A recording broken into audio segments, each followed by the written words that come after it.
Siapa di sini yang lagi gagal bayar di SP Pinjam ataupun di SP Paylater khusus Shopee? Bagaimana caranya agar debt collector itu tidak akan menemui Anda dan datang ke rumah Anda meskipun Anda dalam radius kota yang terjangkau dari proses penagihan? Ini pertanyaan menarik dan akan saya jawab berdasarkan pengalaman saya sendiri dan tentu juga pengalaman dari berbagai macam teman-teman bisa lepas dari yang namanya jeratan ataupun hutang apapun yang itu masih termaktub dalam proses perbankan, baik yang pinjol maupun konvensional. Tentu kalau kita gagal bayar di SP Paylater, memang masih belum banyak debt collector yang tersebar. Artinya debt collector dari SP Paylater sendiri itu masih berada di wilayah terutama di Jabodetabek ya. Untuk di luar itu masih belum terjangkau. Beda dengan SP Pinjam. SP Pinjam sebagian sudah merata.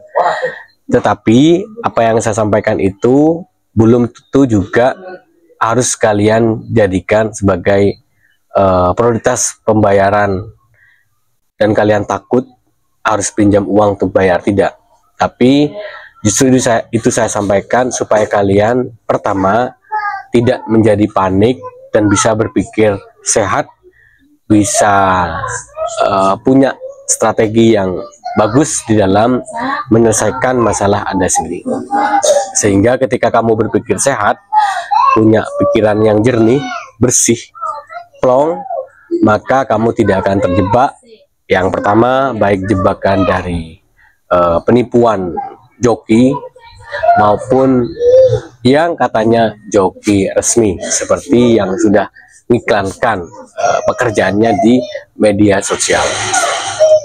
Yang pertama, ketika Anda sedang gagal bayar di SP Paylater, Anda harus paham dulu mengapa Anda gagal bayar. Jika Anda hanya gagal bayar di satu platform saja di SP Paylater, sebaiknya dibayar kalau ada uang untuk bayar. Syaratnya itu. Artinya jangan sampai gara-gara kamu ada kampanye gagal bayar kemudian kamu tidak bayar sama sekali. Nah, itu juga saya tidak setuju kalau konteksnya hanya pada satu aplikasi saja. Tetapi gara-gara kesalahan dan kecerobohan Anda, jenengan sekalian, akhirnya gara-gara ceroboh tadi, Anda kemudian terjebak dari berbagai macam aplikasi, baik SP Paylater, SP Pinjamnya, bahkan di Kredivo, bahkan di semua platform misalnya, maka sebaiknya jalan utamanya adalah gagal bayar. Jadi penting untuk menganalisis dirimu sendiri dulu. Saat ini kamu punya pinjaman pinjol itu berat apa tidak sih? Gitu. Nah, saran saya kenapa harus Anda bayar ya? Karena setidaknya Anda tenang dari sisi Slick OJK. Artinya Anda tidak punya riwayat jelek di Slick OJK. Itu pertama. Terus yang kedua, kan cuma satu, masa tidak bisa diusahakan? Dengan satu masalah itu masa kita tidak bisa mengupayakan? Tapi memang benar-benar udah nganggur, Mas, buat makan aja. Berarti kamu masuk kategori gagal bayar. Udah gagal bayar. Oke. Berikutnya adalah setelah kamu menganalisis dirimu sendiri dan kenapa kamu harus gagal bayar, kenapa harus kamu terjebak di banyak utang, kamu kan udah menemukan jawaban tadi. Apakah jawabannya tadi bisa kamu bayar atau tidak? Itu bukan saya yang bisa jawab, tapi Anda sendiri yang nonton video saya ini. Nah, yang kedua, setelah kamu menemukan itu, nah katakanlah nih ya, katakanlah saat ini kamu memang benar-benar harus gagal bayar dan harus taubat dari hutang dan sudah nggak mau terjebak lagi.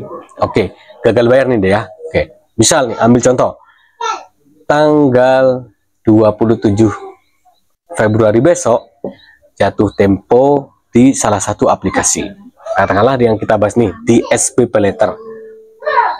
Nah, setelah itu Anda siapkan di awal itu pertama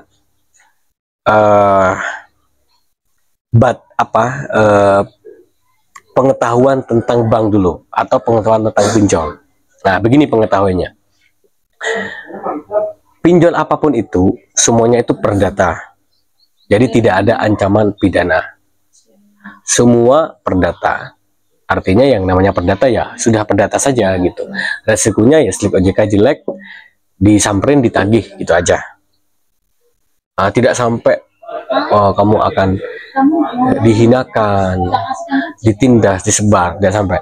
Kalaupun sampai dan memang ada misalnya saat ini dan banyak memang ada, itu berarti bukan kesalahan kamu, justru mereka yang kena pidana. Jadi kamu tidak salah. Yang salah itu adalah kalau kamu malah masuk ke joki, merubah data kamu, melakukan pinjaman dengan cara nggak mau bayar terus dibayar utang sana sini. Nah, itu yang salah. Itu justru bisa masuk kategori pidana. Kenapa? Karena pemalsuan. Jadi jadi kamu harus tahu dulu informasi tentang pinjol itu sendiri, seperti itu. Nah, setelah kamu tahu bahwa itu perdata, maka apa yang harus kamu takutkan? Dah, nggak ada kan?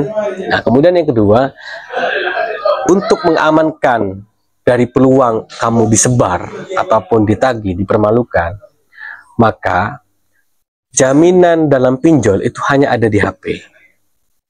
Kalau orang pinjam di bank itu kan ada jaminannya ini, tanah, ya sudah kalau nggak bayar dilelang, rumah ataupun tanah. Kalau di HP udah nggak ada jaminannya, maka jaminannya di HP itu sendiri, maka penyakitnya itu ada di HP kamu. Maka penyakit-penyakit yang ada di HP itu kita perlahan-lahan kita angkat penyakit itu. Penyakit yang pertama misal aplikasinya di situ masih ada, kamu akan mengingat terus kan, uninstall dulu kan, meskipun juga data kamu udah kerekam, nggak jadi masalah. Penyakit yang kedua, akses kontak. Ya, seluruh akses kontak telepon kamu itu kan ada rekan bisnis, ada keluarga, ada teman dekat, dan teman-teman kenalan kita. Kamu kan pasti malu nih, bagaimana kalau teman-temanku tahu, wong aku ini orang publik misalnya, bahkan aku ini orang penting, gimana kalau mereka tahu kalau aku punya utang? Itu kan pasti ada penyakit di situ. Nah, maka dari itu caranya dua. Kamu semua kontak itu ya kamu ganti email. Misalnya gitu, atau kamu riset semua. Tapi bang, mereka kan kemungkinan juga udah dapat data kita, kan ada aplikasi yang mengakses kontak. Oke, kalaupun kemungkinan mereka dapat, kan ada juga kemungkinan mereka nggak dapat, kan gitu kan. Nah, maka itu tetap kamu lakukan ya, riset, catat dulu orang-orang penting kamu, kemudian kamu ganti email, ganti nomor, udah. Setelah selesai begitu, sudah kamu lakukan, penyakit berikutnya adalah media sosial kamu. Facebook kah? Kamu privat. Jangan hapus, udah privat aja. Teman kamu privat semua. Terus TikTok kamu privat misalnya. YouTube kamu privat, semua kamu privat. Kalau kamu menganggap itu udah nggak penting untuk pekerjaan. Tapi kalau penting, ya yang penting aja kamu jangan sepelekan gitu. Misalnya kontaknya atau nama temannya dan selamanya. Pokoknya privat dulu lah. Privat dulu, itu penyakitnya. Nah, setelah kamu beresin tuh penyakit-penyakit ada di HP itu, ya kan? Maka kamu udah ganti nomor baru nih, ya. Nah, ini kan fisik semua. Maka kamu mulai membereskan penyakit dirimu sendiri. Apa penyakit dirimu sendiri? Apa penyakit kita sendiri? Kita misalnya terlalu lalai dalam hal keuangan. Contoh kelalaian kita adalah misal kita tidak bisa merencanakan, memprioritaskan mana yang kebutuhan, mana yang keinginan. Karena kan banyak orang terjebak nih dengan iklan. Beli sekarang beli sekarang bayar nanti, yang disebut paylater tadi kan. Yang kamu seharusnya belum punya sepeda motor karena keinginan, kamu harusnya beli motor. Nah, itu nggak boleh. Tapi kalau kebutuhan karena pekerjaan kamu beli, misalnya Gojek nih, kebutuhan. Jadi kamu bisa memprioritaskan dirimu sendiri dalam konteks apakah ini kebutuhan, apakah ini keinginan. Nah, itu beresin dulu. Kalau misalnya ditipu, nah kalau ditipu nggak usah stres, nggak usah stres. Kalau kamu ditipu, nggak usah kamu pikir dulu. Memang nggak gampang sih ngomong, apa? Memang sih ngomong kayak gampang gitu kan. Tapi kalau nggak ada yang ngomong, siapa lagi yang mau ngomong gitu? Paham ya? Jadi saat itu juga kamu lakukan yang namanya riset pikiran. Apa riset pikiran yang paling penting ketika kita kena tipu, kita punya banyak masalah, kita punya banyak hutang, kita punya banyak tagihan? Apa yang paling penting adalah kamu katakan pada dirimu sendiri, ini akan berlalu. Ya, baik kamu punya uang banyak, punya mobil banyak misalnya, punya harta melimpah, tetap itu akan berlalu. Baik kamu punya masalah, baik kamu punya masalah yang serius, ini akan berlalu. Katakan itu terus. Dan ini juga saya ngomong pada diri saya sendiri. Karena yang namanya hidup pasti punya masalah. Kita pasti punya keinginan. Kan orang takut itu karena keinginan.